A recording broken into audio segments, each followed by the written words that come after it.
Fala pessoal, nova temporada do Rotas da Bola, o podcast de O Tempo Esportes que fala sobre o futebol internacional. Hoje especialmente vamos falar sobre o futebol europeu e as competições continentais, afinal de contas tivemos bons jogos, para abrir as oitavas de final da Liga dos Campeões da Europa e já temos definidas também as oitavas de final nos outros dois torneios continentais. Videocast, podcast Rotas da Bola, eu sou o Pedro Abílio, narrador e apresentador da Rádio Super e também do time de O Tempo Esportes. Comigo, Fred Jota. Tudo bem, Fred? Tudo bem, Pedro. A gente estava com saudade dessa Champions League e saudade do Rotas da Bola também, que entra nessa temporada 2023 com muitas novidades, a começar por esse bate-papo quente já sobre esse mata-mata. Tem palpitômetro? Tem muito palpitômetro. Então, nós vamos trazer aqui também opiniões polêmicas, o pessoal pode repercutir lá no Twitter, nas redes de O Tempo Esportes. Enfim, vamos para mais uma temporada aí de futebol europeu. Desde o último episódio, Fred, até aqui é o último episódio que a gente fez naquela série especial, para a Copa do Mundo, em que estivemos juntos. Depois tivemos um episódio especial com o Léo Bittencourt, jogador do Werder Bremen. Mas de lá para cá, nós temos visto, os times meio que se readaptando assim ao calendário, é a pausa brusca que foi a pausa de Copa do Mundo no calendário dos clubes europeus, né, Fred? Exatamente, com contratações nesse período pós-Copa, muitos jogadores que chegaram a não jogar a Copa ou jogar a Copa em condições precárias, ao contrário do que a gente aqui mesmo chegou a imaginar, que ia voar na Copa, nem todo mundo voou. O fato é que o futebol se readequou, Teve jogo no fim do ano na Inglaterra, teve jogo no início do ano em tudo quanto é lugar. Chega nesse inicinho de mata-mata da Champions League, que aí a gente consegue ter uma noção de quem tá bem, quem tá mal, como que o mundo se adaptou depois do tricampeonato da Argentina. Com jogões, com grandes jogos, com contratações relevantes, na minha opinião, e alguns jeitinhos diferentes de jogar que a gente vai falar sobre isso nesse Rotas da Bola. Para falar de Champions League, talvez não da Champions especificamente, mas de futebol europeu depois dessa pausa, vou pegar o Marcus Rashford, da Inglaterra, mal na Copa, assim, entre aspas, porque veio do banco, enfim, não foi um titular absoluto do Southgate na Inglaterra, e o Gakpo, que arrebentou na Holanda, mas até agora não se justificou no Liverpool, Então são vários pontos assim, mas eu acho que só para a gente ter uma certa noção aí do que é que a Copa do Mundo representou para depois. E é mais ou menos por aí mesmo, Pedro? Porque a gente já viu, historicamente, vou dar um exemplo aqui, lá no ano que o Brasil foi tetracampeão, o Salenco foi artilheiro da Copa, foi contratado pelo Valência. Ninguém mais ficou sabendo do Salenco. Não estou colocando o Gakpo no mesmo pacote. Uhum. Até porque... É um começo ainda, É um começo e o rendimento do Liverpool, a gente vai falar sobre isso, também afeta o jogador. Tem caso Enzo Fernandes nessa história, tem jogadores interessantes nesse processo. Lembrando que já rolaram os jogos de ida das oitavas da Champions League e os jogos de volta que a gente vai debater aqui em março. Inicinho de março começam a ser definidos os classificados para as quartas, e aí quando começa também a desembolar ali tanto a Liga Europa quanto a Conference, Pedro? É isso, Fred. Vamos começar falando sobre os jogos que abriram as oitavas de final da Champions League. Vamos falar sobre Bayern de Munique e Paris Saint-Germain. Primeiro jogo em Paris, com 1-0 para o Bayern de Munique. Fred, a gente entra ano, sai ano e não entende como o PSG não funciona na Champions League. O mata-mata da Champions é uma dificuldade para o Paris Saint-Germain, mesmo com um elenco tão rebuscado. Ainda mais quando pega o gigante pelo caminho. Sempre teve dificuldade com grandes camisas. Até quando as grandes camisas não estão tão fortes assim. A gente pode citar aquele exemplo clássico do Manchester United, do Solskjaer, que eliminou o Paris Saint-Germain em Paris, tendo perdido em Old Trafford. É um exemplo grande que eu acho que a camisa faz diferença sim. Esse é um fator. Pegou o Bayern de Munique. Indiscutível, não tão dominante nesse momento na Bundesliga, mas mais forte, mais acostumado a esse tipo de jogo, mais acostumado a esse tipo de pressão. E o Paris Saint-Germain, para mim, tem uma razão muito clara, Pedro. Não sei se você concorda. O campeonato francês não é parâmetro para o Paris Saint-Germain. E isso faz muita diferença no ritmo de jogo, né? No tamanho dos jogos em que o PSG está acostumado a enfrentar, né? Não tem como. Não tem como. O campeonato francês, até no momento mais difícil, o Paris Saint-Germain arruma um jeito de virar um jogo. É um jogo recente com o Lille, que a gente pode citar, por exemplo, 4-3. Gol de falta do Messi nos acréscimos. Todo mundo resolveu, os craques resolveram. Mas é diferente. É diferente. Inclusive, nesse jogo de ida contra o Bayern de Munique, o Donnarumma foi criticado, foi uma falha. É difícil, porque no campeonato francês, se ele falhar, o time vai fazer 5. O Paris Saint-Germain entra na temporada campeão francês e pode ganhar mais a Copa da França, a Copa da Liga Francesa e tal. A Champions League, o buraco é mais embaixo. Mesmo o Bayern, que tem um nível de competitividade diferente na Alemanha, não sofre tanto. A realidade é essa. A realidade é essa. Pode ser que o tanto jogar, a quantidade de experiência, ano a ano, pode dar uma cancha. Mas talvez na outra temporada já não vão ter os mesmos jogadores. Aí entra a questão de pensar num outro tipo de entrosamento.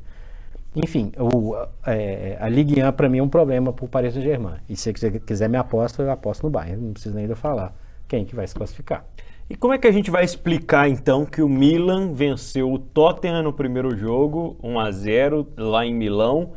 Tottenham que não está bem, né, na Premier League, mas a gente sabe do nível do campeonato italiano também, que caiu muito nos últimos anos, apesar de um movimento para retomar, né, uma força de umas 2, 3 temporadas para cá em termos de contratações internacionais, investimentos, Milan e Inter voltando, enfim. Em relação a esse jogo, Fred, ficou barato para o Tottenham? Ficou barato, mas não tão barato assim, porque o Milan mostra ainda que não é o Milan heptacampeão da Champions League. Era um jogo que o Milan mataria. O Milan, histórico Milan, resolveria nesse primeiro jogo. Inclusive já vou falar, meu palpitômetro, já vou no Tottenham também, porque eu acho que tem capacidade de virar esse jogo em Londres. O Tottenham carece, ele não é igual o Paris Saint-Germain. Tem jogos complicados todos os finais de semana, tem uma liga hiper forte. Mas o Tottenham precisa do algo mais nas grandes competições. Porque senão a gente vai pensar que essa geração super interessante do Tottenham, que tem parte dela ainda jogando, foi andorinha de um verão, jogou aquela final com o Liverpool em 2019, perdeu e acabou. Tem um extra classe, o Harry Kane é um extra classe. E o Son? O Son é um baita jogador. O extra classe para mim é o Kane. Tem bons jogadores em outras posições, tem o Lohri, tem Cuti Romero, tem o Højbjerg, tem muitos jogadores que são bons jogadores. O Kane é acima desse bolo.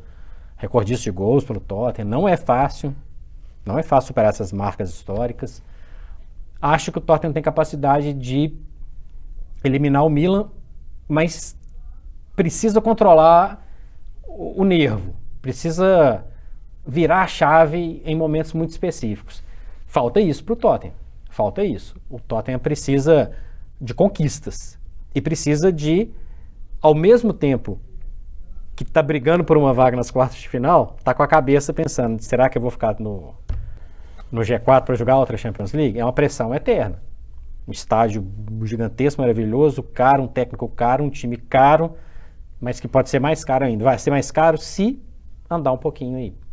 Então, o Milan não é o Milan das antigas, o Tottenham está se colocando nesse meio de ser um clube que algum momento alguém vai falar assim, pô, vou apostar no Tottenham. Eu estou apostando agora, nas quartas. Numa mistura de uma força razoável do Milan e uma capacidade de jogadores que o Tottenham tem, inclusive a extraclasse. Eu empato com o Fred no Bayern de Munique, mas eu vou de Milan para esse jogo de volta aí, mesmo sendo no Tottenham Hotspur Stadium. Bom, Benfica e Clube Brugge, né? O Benfica venceu o primeiro jogo por 2-0. A gente já tinha falado no fim do ano passado na programação da Rádio Super que o Brugge era uma grande surpresa para a gente pela campanha que fez na primeira fase. Acho que já está de bom tamanho, né, Fred? O Benfica mostrou isso. E outra coisa, essa vitória de 2-0 comprova o bom momento do Benfica. Sim. O Benfica do Gonçalo, que Gonçalo Ramos. foi apresentado para o mundo aí na Copa do Mundo. Mais um exemplo de jogadores com brilho na Copa do Mundo. Gosto muito do perfil de jogo do Benfica. E o Benfica, ao contrário de vários que a gente está citando aqui, não tem pressão. Vai estar Benfica, na minha opinião.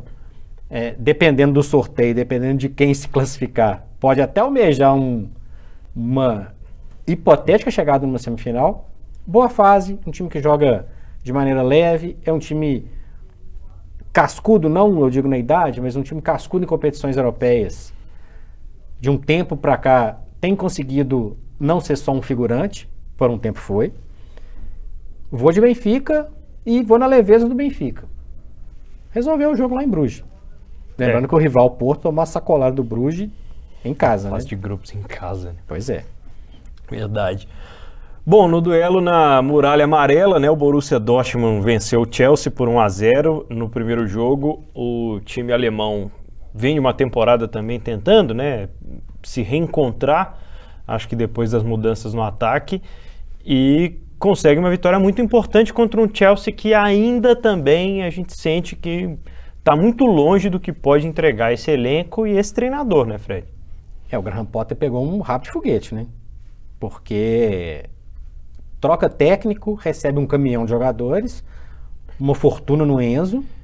E no momento de mudança na diretoria, né, no momento tão conturbado como foi a passagem de presidência do Chelsea, é óbvio que quem chegasse a seguir, e o Potter já é o segundo, sofreria com esse tipo de pressão, né? Total. E a gente tem que imaginar o seguinte, nesse mês de janeiro, o Chelsea chegou a ser o 10º colocado na Premier League. Então o cenário é terrível. Eu até acho que o Chelsea reverte, jogando em Londres, pela distância do primeiro jogo para o segundo jogo. Pode ter mais ajustes nessa história. Pode ter algumas peças que comecem a funcionar de uma maneira mais efetiva. João Félix, por exemplo, o próprio Enzo. Enfim, dá para cravar assim? Não, mas eu acho que tem capacidade. E é o divisor de águas do Chelsea também. Porque o Chelsea flerta com não participar de nenhuma competição europeia na próxima temporada. Essa é a situação. Com o preço que tem hoje no seu vestiário, né? Pois é. Todo mundo fica? Grande pergunta. Qual que é o projeto dali para frente? Então, é um processo de reconstrução. O Potter tem um tempinho para ele conseguir um encaixe para tentar resolver esse jogo. Não acho que o Chelsea vai muito para frente, mas esse jogo dá para resolver. E com a cabeça caseira. Eu acho que ou o Chelsea ganha a Champions League, ou na Champions League do ano que vem, pela Premier League, acho que não vai dar não. Realmente está bem distante, mas volto no Chelsea aí também para esse jogo de volta, e só o registro de que é uma grande ironia do destino, né? O contra-ataque ter sido em cima do Enzo Fernandes, depois de toda a badalação que foi a contratação dele e essa estreia dele pelo Chelsea na Champions League. Lembrando que ele era um pilar do Benfica que a gente falou. Exatamente. Bom, Liverpool e Real Madrid, aí a gente já está entrando, né, nos jogos aí da última semana de oitavas de final, nos jogos de ida. Você esperava, Fred? Foi a maior quantidade de gols que o Liverpool já levou em Anfield numa competição continental, né, numa competição internacional. Tem toda a mística do estádio do Liverpool, só que a gente vinha falando, né, o Liverpool não desenvolve, é um time que se tornou pragmático de repente, tem essa questão do problema da geração já meio que ultrapassada, diante de um Real Madrid que estava jogando mais leve, né? De um Real Madrid que, apesar de estar vivendo uma pressão na Espanha, um Real Madrid que se dá ao luxo, por exemplo, de ter a responsabilidade num jogador de 20 e poucos anos, né? Pois esperar a goleada não. Até imaginava que o Real Madrid, exatamente pelo desarranjo do Liverpool, era até um favorito para se classificar.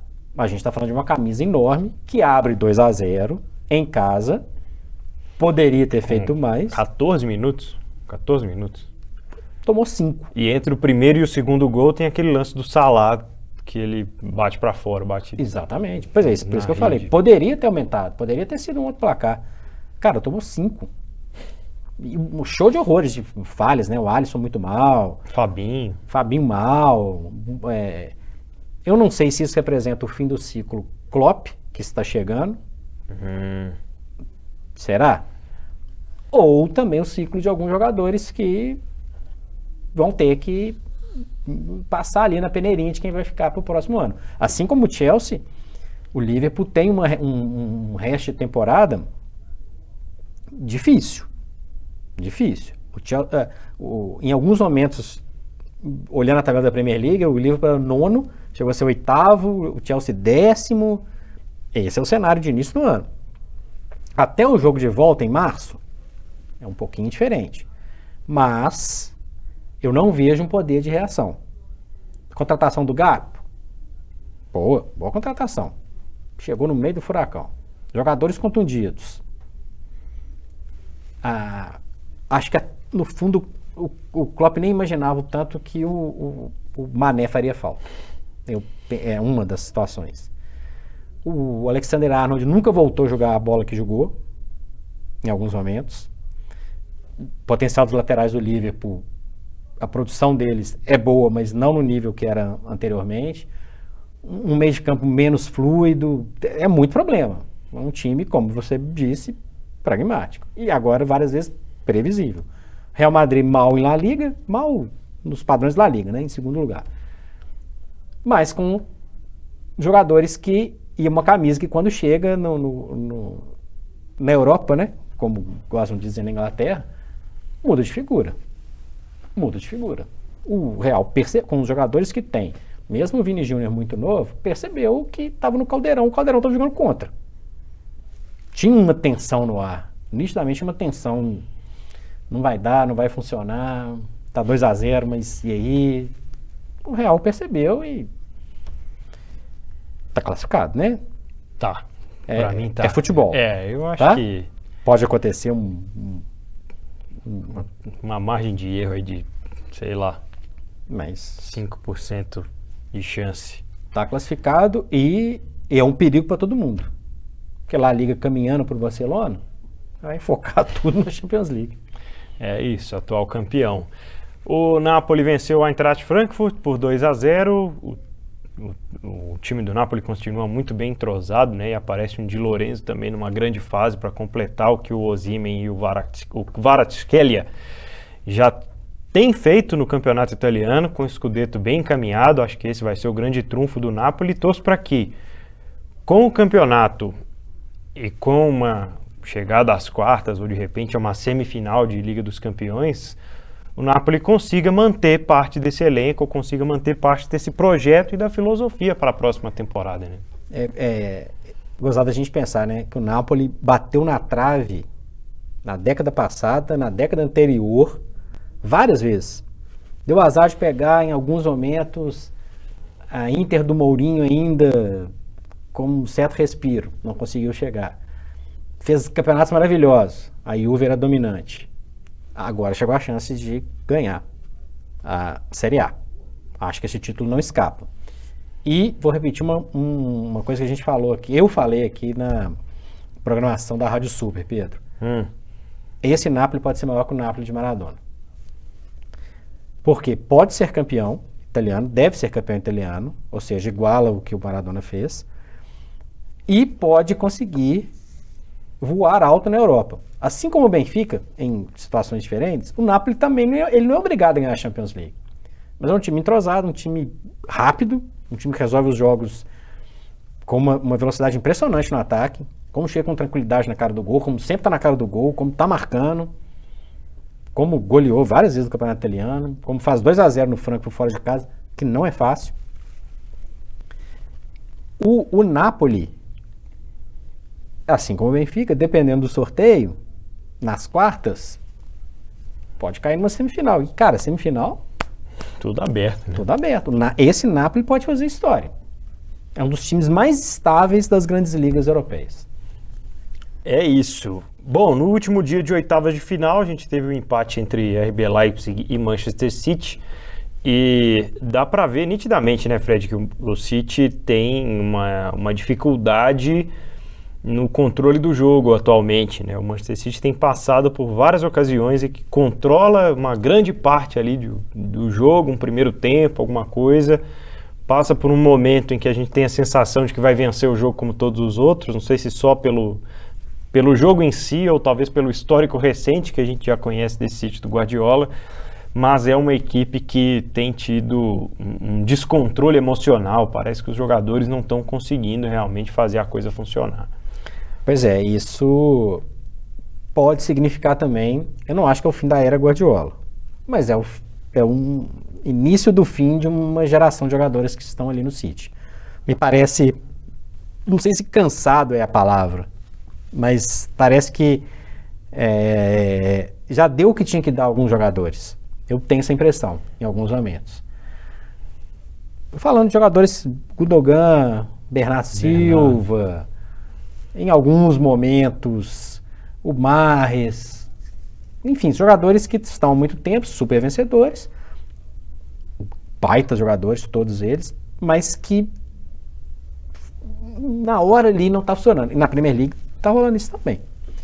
Então, eu acho que pode ser um gás que está acabando. Acho que a gente vai ver no final da temporada uma boa reformulação. E acho que dá City. Né? E um destaque aqui pro Guardiola, né? Que zagueiro. O zagueiro do RB Leipzig, não sei se até quando a gente vai fazendo Rotas da Bola da outra temporada, se vai estar lá ainda, mas baita zagueiro. De 22, 23 anos. Doido. Baita zagueiro, baita zagueiro. Então, é o City, na minha opinião, passa, mas é o City que vai ganhar a Champions League? Sei não. Não, confesso que eu não sei. A Inter de Milão venceu o Porto no primeiro jogo por 1-0, Fred. Para mim, o jogo, tecnicamente, menos agradável de se ver. Apesar de participações maravilhosas dos dois goleiros, né? Poderia ser um 1-0, foi até um pouco enganoso. A Inter vai para a próxima Champions League, mas não vai ser campeã italiana. O Porto sempre vai estar na Champions League. Então, são dois clubes que têm um momento de tranquilidade em casa e na Champions League. Zero obrigação. Para mim, é o confronto mais aberto de todos. Porque dá para o Porto, dá para a Inter. Eu iria de Inter. Eu acho que... Com um pezinho atrás, mas de Inter. Que Inter... Talvez pelo elenco, talvez pelas possibilidades. Acho que a Inter tem mais possibilidades do que o Porto e talvez possa fazer a diferença, mas ainda assim concordo que é o jogo mais aberto aí entre as oitavas de final da Champions League. Fred, maior surpresa? 5-2 do Real Madrid. 5-2 do Real Madrid. Sem delongas, é você.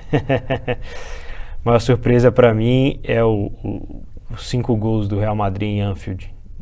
A virada em si, tudo que aconteceu dentro de campo, a gente já podia imaginar que seria uma loucura. Mas o Real Madrid fazer 5 gols na Inglaterra é realmente muito, muito diferente. Fazer 5 gols em Anfield. Numa resposta só, melhor atuação. A melhor atuação, Vinícius Júnior. Melhor atuação para mim, Napoli coletivo. Boa. Maior decepção? City. Pelo jogo, pelo que deixou a desejar e o controle que poderia ter tido maior no jogo. Para mim, Liverpool. 2-0, toma 5. Desempenho dos brasileiros. Bom. O melhor em uma palavra. Eu já falei que eu achei que a grande atuação foi a do Vinícius Júnior e acho que ele foi o desequilíbrio. Vou de Vinícius Júnior também. Palpitão a gente deu, né, Pedro? Anotaram? Se não anotaram, volta. Bayern, Milan, Benfica, Chelsea, Real, Napoli, City e Inter, com a diferença que você votou Tottenham e não Milan. Exatamente. O restante a gente concordou aí em todos. Muito bem, o Rotas da Bola agora fala da Europa League. Tivemos os jogos das eliminatórias, acho que dá pra gente destacar, né, Fred, equipes como o Sporting de Portugal, o próprio Manchester United, a Juventus, equipes que caíram aí nessa fase, né, numa preliminar, e que precisaram passar por uma fase anterior às oitavas de final. Essa foi a fase preliminar das oitavas. Só para ter uma ideia. É um round aí de 32, mas são 16 equipes. Para a turma entender, é o seguinte: os líderes dos grupos já foram diretamente para as oitavas. Os segundos colocados jogaram contra os terceiros colocados que vieram da Champions League. Só para a galera entender. O grande jogo foi Manchester e Barça, né, Fred? Sem dúvida nenhuma. Sem dúvida nenhuma. É o jogo das camisas. Dois grandes jogos, né? É o que eu estava falando em respeito ao Paris Saint-Germain. É jogo de camisa, Pedro. É jogo de camisa, jogo de estádio cheio, jogo de pressão, jogo de bololô. Você já tinha visto uma mobilização tão grande num jogo de Liga Europa? Eu tentei lembrar disso e confesso que rapidamente na minha cabeça não chegou. Eu acho que dessa era, desde que virou Liga Europa, eu acho que foi o grande ponto, assim, porque os dois vivem momentos semelhantes, né? Nas suas ligas, momento de recuperação, momento em que tem jogadores da base, momento em que tem uma esperança renascendo ali, os dois se enfrentando, técnicos diferentes, né?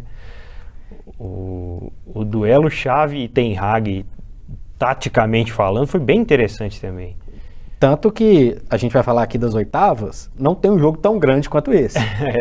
Né? Rolaram jogos legais? Vários, ao longo da história da Liga Europa. Mas quando você lembra desses dois, esse jogo com cara de Champions League, lembrando que Manchester United e Barcelona, final de Champions League, eles já se enfrentaram até na antiga Recopa Europeia, é um confronto grande. E o nervo estava à flor da pele, e isso é ótimo. No bom sentido, né? Óbvio. Né? Então, aquele jogo de contato várias vezes, jogo de pressão, e nessa hora quem é grande aparece. É o Casemiro que faz diferença, é o Rashford que faz diferença, até o De Gea, que eu acho que ele está num nível abaixo, assim, apareceu em alguns momentos, jogador rodado, jogador experiente, é jogador de manha, é o Lewandowski tumultuando o jogo, é um jogo bacana, e jogado ao mesmo tempo. Teve momentos aliás, muito mais momentos de jogo jogado do que de malandragem, de contato, de confusão. Afirmação de vários jogadores nesse pacote. No caso do classificado do Manchester United, é um upzinho aí de Martinez, o próprio Casemiro, que já ocupou o seu espaço, né? Cresce. O Luke Shaw, importantíssimo. Enfim, é um cenário muito interessante. No Barcelona, as atuações do Baldé, do Kessié foram gigantescas também. O próprio De Jong, né, que precisava de uma atuação como essa, talvez precisasse mais da classificação. Sim. Mas precisava muito, e curiosamente esteve envolvido muito próximo, né, de uma transferência para o Manchester United no início da temporada. Ele não quis de jeito nenhum. Não quis. Não quero, não vou. E acabou cruzando o caminho depois, mas achei que fez dois grandes jogos também, principalmente ao Trafford, né, na verdade. Fez um grande jogo realmente. Achei que tomou uma baita de uma bolada do Bruno Fernandes no chão também. Não precisava daquela, né? Precisava. Muito bem. E acho que dá para destacar o golaço do Di Maria também, né? Na classificação da Juve. Vai dar um gigante, Fred, na Liga Europa. Isso é um negócio. E o bizarro gol contra também, do jogo do Sport contra o Midtjylland, que o zagueiro, quem não viu, olha, uma recuada sem olhar, o goleiro estava longe do gol, recuado para trás, bola na rede. Quando ele percebeu. Olha, eu acho que, pensando nos gigantes que ainda sobraram, Manchester United, Juventus... Que vai pegar o Real Betis da Espanha, a Juve contra o Freiburg da Alemanha, o duelo entre Sporting e Arsenal também acaba né? Se tornando muito interessante, né? Enfim, acho que são os principais, né? Mas temos também Shakhtar e Feyenoord, União Berlim contra a União da Bélgica, o Leverkusen contra o Ferencváros da Hungria, Roma e Real Sociedad. Além do outro que eu vou deixar para falar num tópico separado. Esse aí, brincadeira, viu? Eu acho que tem chance de dar um gigante. Porque os gigantes que estão na disputa precisam desse título. Juventus, mal no italiano, saiu na primeira fase na Champions League, um processo que estava de muitos títulos e ficou pelo meio do caminho, é importante ganhar, ponto. Manchester United, não precisa nem de falar, já falamos várias vezes, é importantíssimo um título europeu. O Arsenal, O Arsenal precisa ganhar título, independentemente do título. Independentemente do título. O que pode pesar contra o Arsenal é jogar a pressão da reta da final da Premier League, né? Porque se for para escolher... Não tem nem o que discutir. É a Premier League. É a Premier League. Mas é ruim ganhar um títulozinho da Liga Europa? De não é forma não. alguma, né? Não é não. Agora, o que a gente não falou é zebra? Eu acho que é. Eu acho que é zebra se pintar um campeão desse confronto, obviamente, né? Agora, entre os dois aí, o mais interessante é o duelo dos treinadores, né? Sampaoli contra o Jorge Jesus. A gente está falando de Sevilha e Fenerbahçe. É porque o Sevilha, ninguém dá nada por ele, estava empilhando taça da Liga Europa lá, não. Eliminado, não interessa a Champions League, né? Vai para ali, põe taça lá.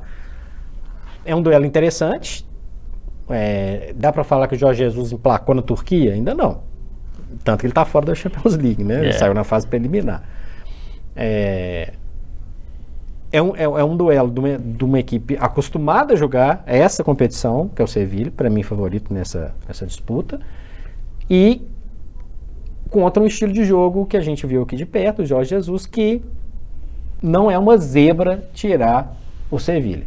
Se o Sevilha vai ser campeão, com esses gigantes rodando, acho pouco provável, a não ser que os gigantes comecem a se matar em sorteio. Tem incentivo para o Manchester United, para o Juventus, para o Arsenal? Tem. E aí, para mim, que é o diferencial. O Sevilha corre por fora. E tem camisa interessante aqui, né? Para quem não sabe, o Feyenoord foi campeão, já foi campeão da Champions League. A própria Roma é uma camisa tradicional. Esse título vale uma enormidade para a Roma. Tá lá, nós estamos descartando o Mourinho. Por enquanto, né? Mas deixa caminhar. Campeão da Conference, né? Inclusive. Deixa a Roma caminhar. É interessante. E tem uma surpresa, né? Para mim, não tô falando em questão de título, mas o Union Berlim é uma das grandes surpresas da temporada europeia. Chegou a ter rodada que poderia vencer e desbancar o Bayern de Munique da liderança. Isso aconteceu no mês de fevereiro, na Bundesliga. Interessantíssimo o time da parte oriental de Berlim Oriental, para ser mais fácil. Fred, vamos fechar então com a Conference League, a terceira, né, das competições europeias. Primeiro eu te pergunto se tem algum favorito aí entre os envolvidos nas oitavas de final da Conference. Aqui, Pedro, é um equilíbrio gigantesco, até porque em vários momentos os clubes não colocam o que tem de melhor. Até mesmo as grandes camisas. Quais são as grandes camisas? Tem a Lazio, tem a Fiorentina, tem o Villarreal, que é já papou uma Liga Europa recente aí para cima do Manchester United. São camisas de peso, interessantes. Tem o West Ham, foi muito bem na Liga Europa, mas está um desastre na Premier League. Vai privilegiar o quê? Tem sorte no sorteio, nós vamos falar dos confrontos. Tem o Basel, sempre arranca um pontinho aqui, faz uma gracinha em Champions League. Qual vai ser a realidade desses clubes? A Lazio já tem um incentivo, porque o rival ganhou no ano passado a mesma competição. Fiorentina tradicional não ganha nada há muito tempo. Para o West Ham, pós mudança para o Estádio Olímpico de Londres, precisa de uma afirmação.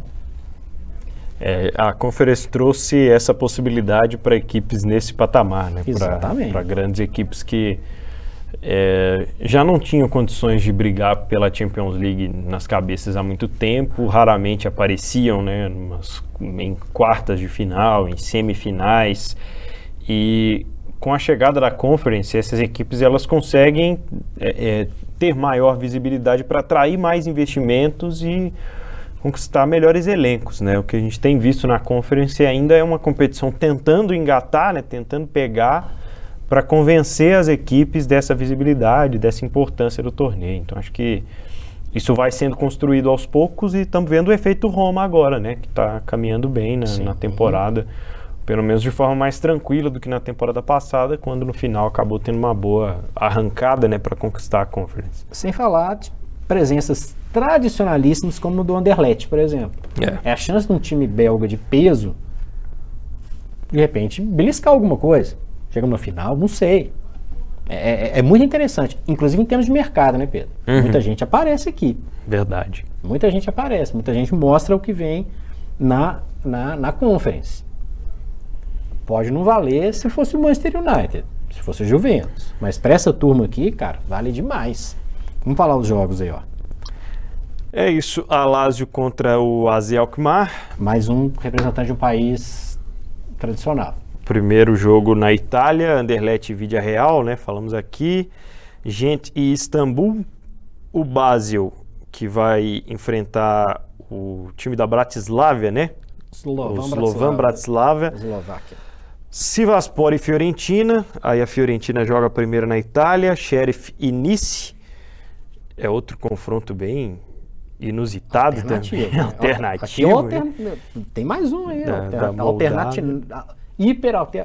É verdade. Sheriff da Moldávia, que venceu o Real Madrid no ano, campeão da Champions League em Madrid na última temporada. Pena, o Bodo Glimt foi eliminado Histórico Bodo Glimt. na primeira eliminatória aí das oitavas. A EK é o adversário do West Ham. Estamos na expectativa, né, de como vai ser esse segundo... Não dá nem para dizer que segunda parte da temporada, né, mas essa reta final aí pro West Ham, que fez alguns investimentos importantes, mas não conseguiu emplacar de vez. E o Lech Poznan contra o Djurgården. Time sueco. Esse é muito alternativo. Eu gosto desses jogos. Esses jogos são muito legais, são muito interessantes. Como eu falei, camisas interessantes, centros interessantes, hoje marginais, Holanda, Bélgica, enfim, aberto. Para mim, muito aberto. Nesse lugar aqui, a tradição não pode não valer muita coisa, não. É o momento. É isso, um balanço então deste início, né, de competições europeias em 2023, afinal de contas é o início do fim, né? Nós estamos agora no mata-mata, no que interessa, e o Rotas da Bola, claro, vai acompanhando aqui semana a semana as competições continentais que estão esquentando nessa reta final. Alguma consideração final, Fred? Esses jogos podem ser hoje já, de uma vez, pra gente ver? Tá calma nessa hora que os times precisam se preparar. Então tá bom. Depois das fortes emoções que já viveram aí nesse reinício das competições continentais.